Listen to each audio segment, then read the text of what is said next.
Hello everybody. Thank you for joining me and tuning in.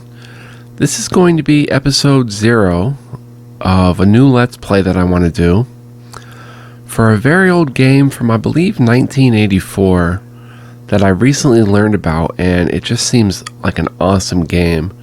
You know, I love these old games, these old RPGs, and they do some different things in really special ways, and it's just cool to play them in the modern day, I feel. For me, anyway. But we're going to be playing Phantasie 1. And we're going to be playing it on Apple Win, or Apple II Win, the Apple II emulator. So this is the Apple II version.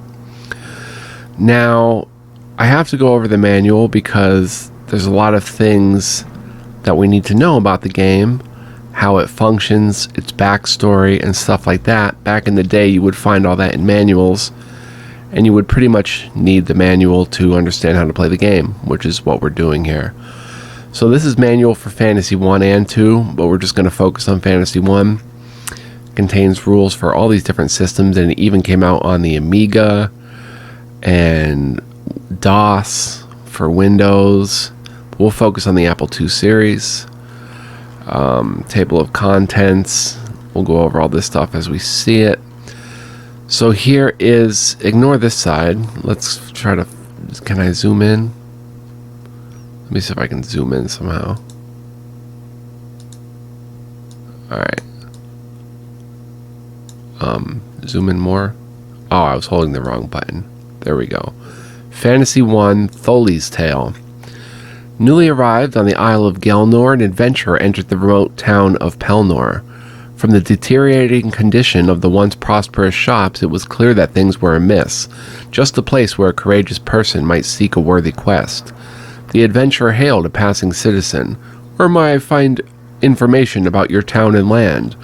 Looking furtively over his shoulder, the man tersely replied, "Ask for Tholi at the inn," before scurrying away.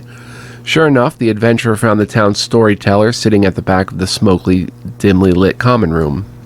"Hail," greeted the adventurer as he took a seat on the rough-hewn bench. "I've come to Gelnor to seek my fortune. Can you tell me the tales of this land?" "Why, certainly," said the old gnome. He waited for the adventurer to buy him a tankard of brew and a meat pie before commencing his tale in a soft, sing-song voice. "In the beginning, there was a barren vastness filled with only stars and light, and it was called the Astral Plane. Within this vastness, a place was created wherein dwelt Zeus and his followers. The magical river Styx flowed round it all, and it was called the Olympic Plain. Next, the earth and all things on it, living and dead, were created, and it was called the Material Plane." "I already know the legends of how the world began," interrupted the adventurer. A look of disgust and disbelief made its way across the youthful face. "I want to know about Gelnor and what's happening now. Are there adventures, fortunes for the likes of me?" "Ha!" Tholi briskly retorted. "Ever heard of the evil ones called Black Knights? There are adventures aplenty with them, forsooth." The adventurer's face lit up, and he leaned toward the storyteller. "Yes, tell me about the Black Knights." Tholi continued. "The Isle of Gelnor is divided by a chain of mountains into 2 regions. The west is the traditional domain of human and humanoid beings, with a few renegade orcs and lizardmen, dedicated to order and goodness. The east is inhabited by more exotic creatures, dragons, trolls, and giants. These regions have been waging war throughout the history of this great land, Pelnor, Pelnor, the town we're in now, lies in the northwest corner." "Black Knights? What about the Black Knights?" demanded the adventurer, interrupting once again. "Patience!" roared Tholi. His fist banged the table. "I'm getting there. Since the great invasion by the evil sorcerer Nicodemus, the Isle of Gelnor has been terrorized by his merciless Black Knights. The citizens of this land hold such fear and enmity for these intruders that it even overshadowed their hatred for each other. To maintain their reign of terror, the Black Knights travel from town to town, demanding sacrifices and homage. Though they travel in small bands, no Gelnorian can yet claim to have defeated one. Any unfortunates who are espied by these evil ones must surrender all their money or die. Worse still, the Black Knights may bring the wrath of the gods upon those who oppose them. Few are willing to take the risk." "Defeating the Black Knights and destroying Nicodemus is just the quest I need to win my fame and fortune," exclaimed the adventurer. "Where can I find them?" No one knows where Nicodemus can be found, but you can start with the Black Knights. You're bound to run into them if you travel in Gelnor. Jumping up, the adventurer turned to leave. I shall gather a band of fellow seekers at the Adventurers Guild forthwith. A few words of advice, Tholi called out. Whatever your success, it is rumored that new Black Knights are spawned in a fortress somewhere in Gelnor. Godspeed, and may your sword be swift and the gods be with you. So that's pretty cool. Alright, so that's the backstory. We're on the land of Gelnor in the town of Pelnor. And Black Knights are running amok, and we're a fortune-seeking adventurer who wants to seek out a worthy quest and go and try to solve this problem. So Phantasy 1 and Phantasy 2 general rules. I'll try to skim over these and read the important parts. Adventurers who can be created in the guilds of each town come in a variety of races and classes, professions. In addition, each adventurer has a set of attributes, race, class, and attributes combined to make each character a unique individual. So there's a bunch of races in the game, so let's check them out. Their biological species. Adventurers can be selected from the following races. So we have humans, stand between 5.5 to 6 feet tall and tend to be equally good at most professions. Dwarves are shorter and stouter than humans. They have great strength and constitution. Their brawn make up for their lack of brain. Elves are an attractive race with lithe, slightly smaller than human bodies. They have higher than average dexterity and intelligence, but less strength. Gnomes are like dwarves, only shorter. While not quite as strong, they do demonstrate greater dexterity. Halflings are small like dwarves, but not as stout. They have greater mental power and less physical power. Random creatures are generally disliked by humans, so they must pay hefty training fees. They can only be thieves or fighters. When you select random creature, your character will be chosen from one of the following. So gnolls are very strong, tall, dog-faced humanoids covered with fuzzy yellow-brown hair. Goblins, very dexterous and ugly creatures, stand about 4 feet tall. They have large fangs, pointed ears, and foul breath. Kobolds are small, old, dwarvish types, about 2 feet tall with gnarled faces. They have low strength but high dexterity and constitution. Lizardmen stand about 7 feet tall. Though humanoid, they're reptilian in appearance with scales along their bodies, a heavy tail, useful in fighting, claws, and a forked tongue. They are as strong as gnomes but not as bright, and they have good swimming skills. Minotaurs look like humans with a bull's head and tail. They have great strength. Ogres are large, 8 feet, ugly humanoids with squash noses and protruding jaws. They are one of the strongest but dimmest-witted of the races. Orcs are ugly goblin types and are strong with good constitutions. Pixies are tiny creatures 2 feet tall with pointed ears and transparent wings. Their dexterity and intelligence run high. Sprites are charming, sociable, fairy-like creatures. Because of their great dexterity and lack of strength, they make better thieves and fighters. Trolls, with their thick green leathery skin, are renowned for their height, 7 feet, strength, clumsiness, and stupidity. So you can select a random creature for a fighter or thief, and you would get a random creature from this pool, which I think is a very cool, unique feature. Alright, so there's 6 classes. Fighters perform best in combat. Human, dwarves, and random creatures make good fighters. Monks are average in combat, but they know combat spells and have some thieving skills. Humans, elves, and hobbits do well. Priests are fair in combat, but they have many defensive and healing spells. The better priests are human. Rangers are very good in combat, and they know some priestly spells. Humans and dwarves make good rangers. Thieves are good with traps, locks, and hidden items, but they perform poorly in combat. Their fighting skills are helped by the fact that they can hit a monster no matter where it is due to their stealth. Hobbits, gnomes, and some of the random creatures make excellent thieves. Wizards are chiefly spellcasters. While poor in hand-to-hand combat, they know many offensive spells and are extremely important in encounters with monsters. Humans and elves do the job best. So it's interesting that the thieves' stealth skill can hit any rank. If there's like 3 ranks, which are 3 rows of enemies, they can hit any one that you choose because of their stealth. So then we've got individual attributes. They can be between 3 and 22. The average depends upon the character's race and class.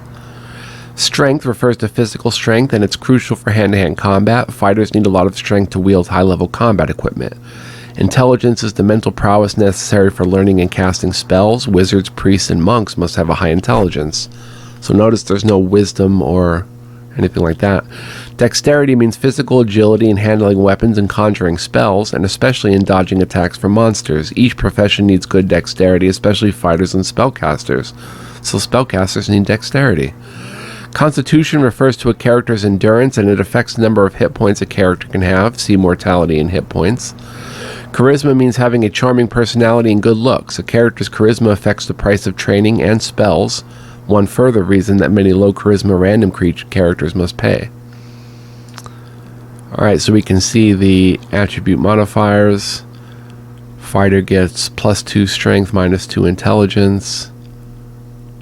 Monk gets +1 dexterity, +1 charisma. Priest gets +2 intelligence, +1 charisma. Ranger gets +1 intelligence, +1 charisma. Thief gets -2 strength, +2 dexterity, -1 charisma. Wizard gets -4 strength, +3 intelligence, -2 dexterity, and +1 charisma. You can see the maximum value, so it looks like you would want a troll. Could have a 22 and a 20 in Constitution, a troll fighter, or an ogre fighter. Pixie thief with the high dexterity, or a halfling thief. Gnoll fighters would be good, 20 and 21. Minotaurs. Lizards have kind of balanced stats and good in dexterity. Alright, towns. After choosing Start in Pelennor on the initial menu, you will be in Pelennor, one of the 11 towns of Gelnor. It is in these towns that you gather a band of noble, stout-hearted adventurers to take exploring, buy equipment, training, and spells, rest and refresh yourself, take care of money matters, all those concerns of daily life.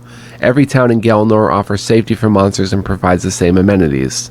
So each Gelnorian town operates in exactly the same manner. Playing hit. Gameplay always begins and ends in a town. Town menu. So,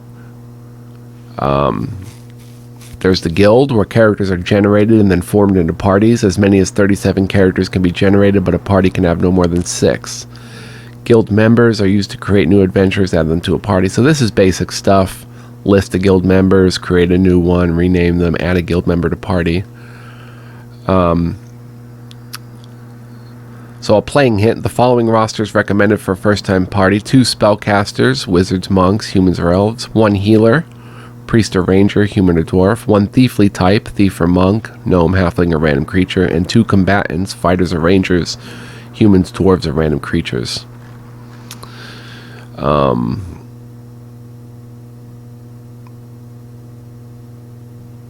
Let's see. Okay, we have to be sure to make a note of each character's and elemental's guild number, since the programmer will require the number, not name, when he or she is added to a party and when the game is continued at a later date. So if we want to, there's another weird thing.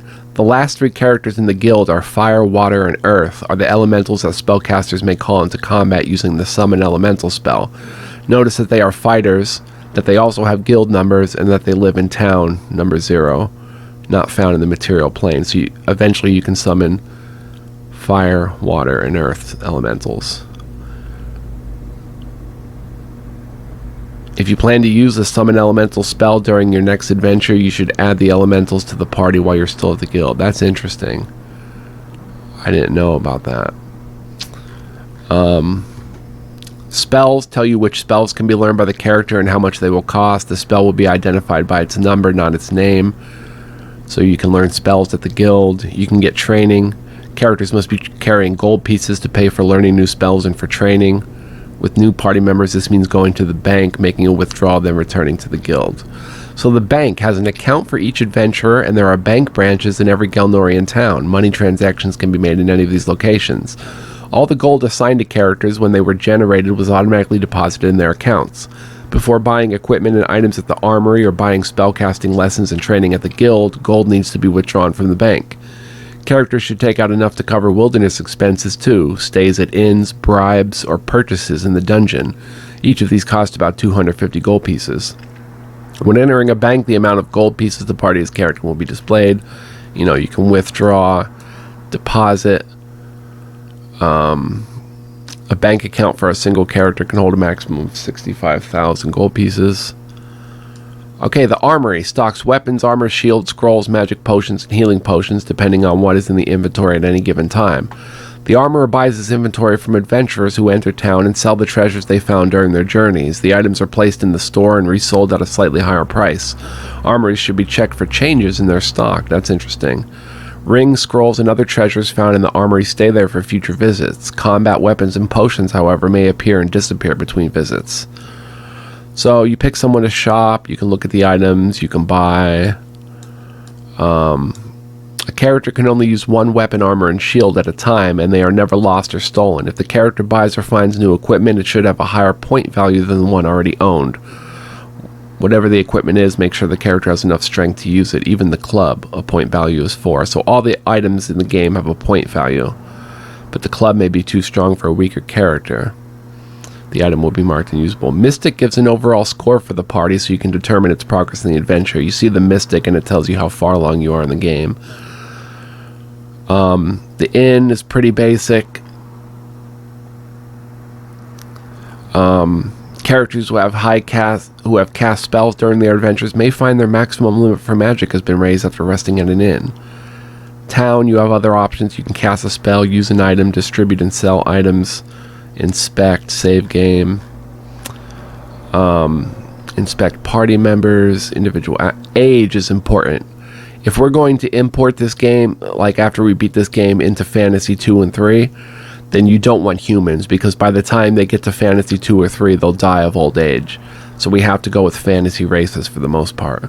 Age affects starting characters' attributes as they reach their declining years. Each race has a different lifespan, so look at this. Elves live about 3,000 years. Dwarves and gnomes only 200. Humans about 80, and the others about 40 to 50. So even if we get a random creature and they live 40 to 50 years, they might get us through this adventure. Well, they would. But they will we'd probably have to make a new character in Fantasy 2 and 3, but we will. We probably will do that. Hit points. They go down when the character's damage will go back up when rested or healed. When the character's HP reaches 0, he or she is dead. Magic points. Each spell costs a different magic point amount. Your golden bank, your experience points. Experience points are earned by killing monsters. They determine the character's level, which in turn determines maximum HP, maximum magic, number of spells that can be learned, etc. Score shows the character's general playing strength. Their skills, including attack, striking a foe in combat, parry, defending yourself in combat, swimming ability, listening for monsters, spotting traps in dungeons, disarming traps, finding treasure, and picking locks. The numbers show the percentage chance of being successful in these activities. An attack of 48 means a 48% chance of being successful in hitting a monster. Equipment. The higher the number of the point values for them, the more effective the item. Players can only carry 9 items at a time. Spells. Use item. Scrolls can only be used or read in a town. That's interesting. Read a scroll. Find the unusual properties of an item with use item.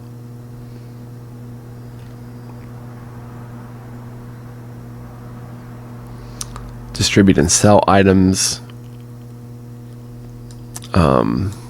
Adventures. Your adventures are now beginning. You will travel across the fair isle of Gelnor and perhaps explore a dungeon or two, maybe more. Good luck in your quest. Messages will be displayed from time to time. The first one reads, "A town enter," requires a yes/no answer. Other messages need different responses. Hit the appropriate option.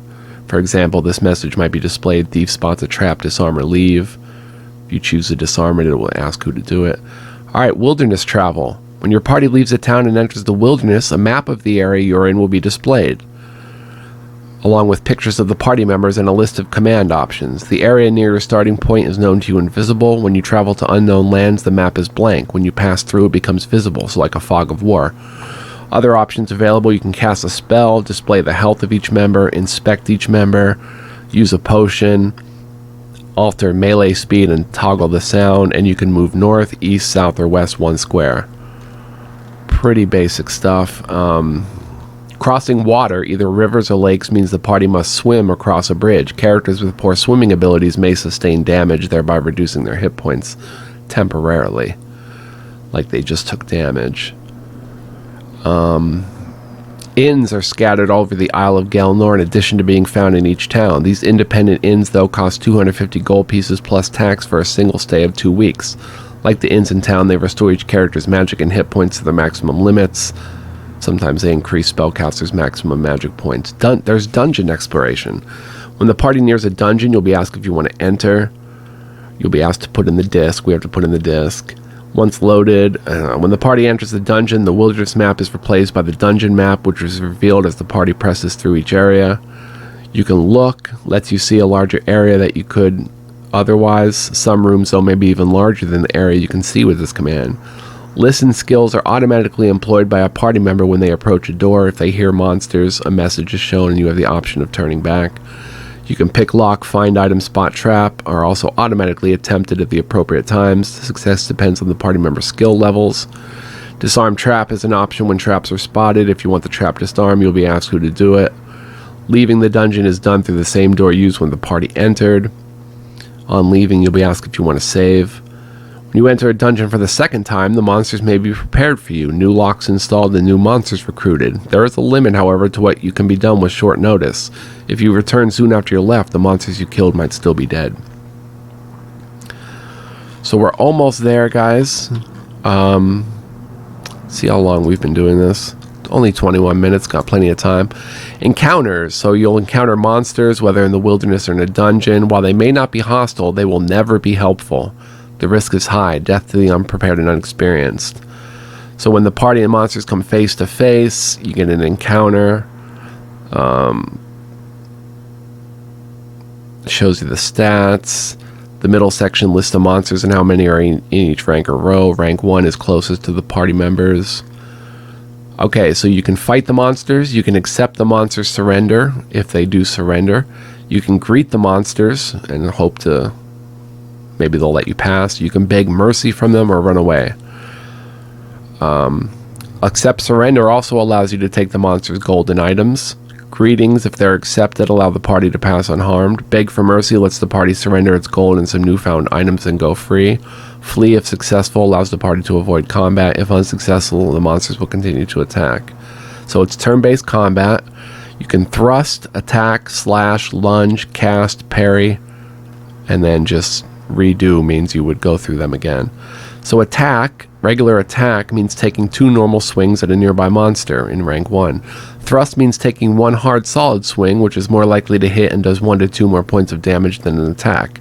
Slash means taking 3 or 4 quick swings, each of which is less likely to hit than an attack and does 1 to 2 points damage less. Lunge allows fighters to take 1 swing at a monster in rank 2, so if there's a caster back there or something, you can lunge at them. Cast, you can cast a spell. Parry is a defensive move when the character uses a shield. The best strategy is to thrust or lunge at monsters who are hard to hit and attack or slash those who are easy to hit. Due to stealth, thieves can thrust, attack, or slash monsters in any rank. At the end of melee, you make your choices for the party member's next melee round. Alright, interesting that the monsters, it continues till the monsters are all dead, they run away, or they surrender, or until we have begged for mercy or fled. Experience points and gold are displayed at the end of combat. Treasure might be found if the monsters had any, and if a party member has good find item skills for locating them in dungeons. That's important. Night encounters periodically occur in the wilderness. At that time, whoever's on watch will hopefully hear the monsters and awaken the other party members. Otherwise, party members will wake up in the middle of combat. A priest or high-level ranger can speed up the process by casting an awaken spell. So you can heal hit points with health potions. A high-level wizard can use resurrect. A wizard, interesting, not a priest.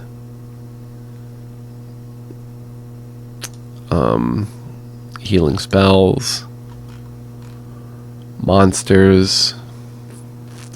The Isle of Gelnor has its share of monsters, 80 different types, all willing and able to do battle with adventurers. Each type of monster has its own unique personality and set of attributes. These include how many are likely to appear at one time, attack and defense skills, amount of damage that can be inflicted on the victims, experience points and levels, magic power, hit points, size, niceness, and amount of gold and treasure carried. Some of these monsters will not have good attack skills, but will defend very well, come in large packs, and be able to inflict much damage with the few attacks they accomplish. Others will have great attack skills but poor defense skills, yet the damage done to the victim by each hit will be low. High-level monsters, of course, will have good attack and defense skills, lots of magic to throw at adventurers, and enough hit points to fend off adventurers for many melee rounds. First-time adventurers may take comfort. Easily conquered monsters are around. Skeletons, giant ants, and giant bees, for example, have medium attack skills, 45 to 50%, inflict damage on their victims of 1 to 7 points, and only have a few hit points. Attack these monsters with alacrity. On the other hand, low-level adventurers might want to avoid the vipers. These 10-foot snakes are quite agile, making their attacks successful 80% of the time. Their thick skins give them 20 hit points, and their treacherous fangs can inflict 1 to 14 points of damage. Magic users appear harmless since their scrawny bodies afford them a mere 7 hit points and their attack skills are only 50%. Beware, however, their magic is strong, and if they get off 1 or 2 combat spells, your party could be depleted of several members. As you explore more and more of Gelnor with stronger and stronger parties of adventurers, you will encounter monsters of increasing strength and power. Some have hit points in the hundreds, attack skills of 100% or more, and extremely high defense skills. Needless to state, one does not wrangle with black knights, gods, or other high-level beings carelessly. Be warned. Okay, we're not... So, spells. Combat, there's... Let's see here. Magic. Integral part of the Phantasie experience. The dexterous use of hand-to-hand combat and offensive combat spells may be the only way to defeat the foe. So, spell description. There's several categories. And the spells can cost from 1 to 4 magic points per use, so nothing more than that. Combat spells can only be used during encounters with monsters. They last for the duration of combat. There's 2 types of combat spells. Passive magic always works and whenever possible counteracts any previously cast spells. For example, if an evil wizard throws a weakness 4 spell at the party, a strength 3 will cancel it. If an additional strength spell of any kind is cast, it will cancel the strength 3 spell, so they don't stack. Active magic's effectiveness depends on the spellcaster's magic power and experience level as well as the strength of the target. Active spells may have a cumulative effect. A second fear spell, for example, can cause the victim to be even more afraid, but a second sleep spell will not deepen a trance. There's also non-combat spells that are used when no monsters are being counted. There's 3 types. Town spells can only be cast in one of Gelnor's towns. Wilderness magic must be worked in the wilderness, and dungeon spells can be cast in dungeons. There's everywhere spells that can be cast in any time and place, combat or non-combat, any area. And I guess we can go through the spells a little bit. So here's all 54 spells. We'll go through them one by one. Awaken rouses all sleeping party members or neutralizes a sleep spell. Binding inhibits the movement of opponents, so those affected are easier to hit. These spells are progressive, so Binding 3 is more powerful than Binding 2 and Binding 1 combined. Particularly effective against flying creatures and monsters that are difficult to see. Charm makes the monsters so friendly they forget they're in combat. Confusion makes it difficult for monsters to use their magic. These spells are progressive, so Confusion 4 is so effective that its victims will be completely unable to do any spell casting. Dispel Undead affects skeletons, zombies, ghosts, and other creatures who have returned from the grave. They may flee or simply dissolve. Dissolve causes monsters to slowly dissolve away into nothing. Fear frightens the monsters into running away in terror. Fire Flash shoots a powerful blast of flame at one monster close to the spellcaster. Does 1 to 10, 1 to 30, 1 to 60, or 1 to 100. So very high RNG ranges for these 4 spells. Flame Bolt delivers 1 bolt of magical flame at each monster and does damage to its hit points, although some of the effect is absorbed by armor. So you can see what that does. Healing restores hit points to 1 party member. Mind Blast transmits a powerful blast of psychic energy to the monsters and causes damage to their hit points. Monster Evaluation determines the approximate experience level of nearby monsters, although it occasionally yields inaccurate results. It's a good spell to cast immediately upon entering a dungeon and at regular intervals in the wilderness. Ninja transforms the spellcaster into a fighter of superhuman ability. Although Ninja 1 costs more magic points, it's not as powerful as Ninja 2. Protection increases the effectiveness of a party member's armor by putting a magic aura around it. Quickness makes all the party members move faster so they can swing more times during an attack. Resurrection attempts to raise one party member from death. The shock of dying, however, will permanently lower the constitution of the victim by 1 or 2 points. That's rough. Sleep causes the opponents to fall into a daze. They can't attack, parry, or cast spells. Strength makes the party members stronger, increasing the amount of damage opponents take when they get hit. Summon elemental calls up earth, fire, or water to fight for the party. The elemental will only serve as a party of 6 adventurers. What's more, elementals must be added to your party guild while you're in an adventurers guild in one of the towns. Teleportation teleports the party safely away from combat. Transportation interdimensionally transports the party from one town to another. Vision gives the spellcaster the ability to see in all directions for hundreds of miles. It's particularly useful for mapping vast unknown areas. Weakness causes monsters to lose strength, so they do less damage when they hit party members. The strength of the spell depends on how powerful the monsters are and which spell was used. Divine spells may only be acquired in the course of the game for special purposes. So these are the spells that they can learn over time. So at level 1, a wizard can learn spell 5 and spell 9. And if we don't have to look here, and spell 5 is Fire Flash 1 and 9 is Quickness 1. And then at level 2, he can learn 13 and 41 and so on and so on. Rangers get spells at level 1. A monk gets 1 spell at level 1. Even a thief gets a few tricky spells, as well as a fighter. Probably exploration based stuff. And yeah, the priest can get 3 spells a lot of times. Interesting. Maximum magic points. Treasures are held by monsters and retrieved by adventurers. Some items can be found in the armory, since the adventurers are allowed to distribute and sell their captured treasures whenever they enter a town. Armories in different towns may carry different inventories.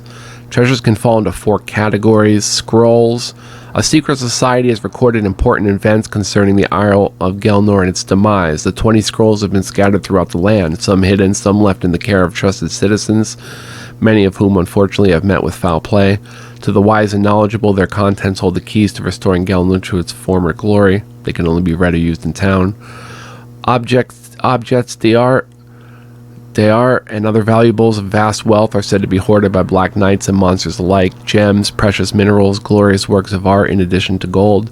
One hears of magnificent sapphires, a golden ring of incredible workmanship, a large gold statue fashioned after an ox and encrusted with jewels.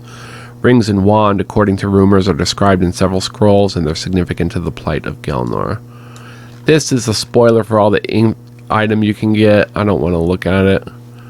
We'll have to look it up when we need like information on, say, a sword or something. Okay, so that is about it. This is what the game looks like when you're recruiting your party. The wilderness area.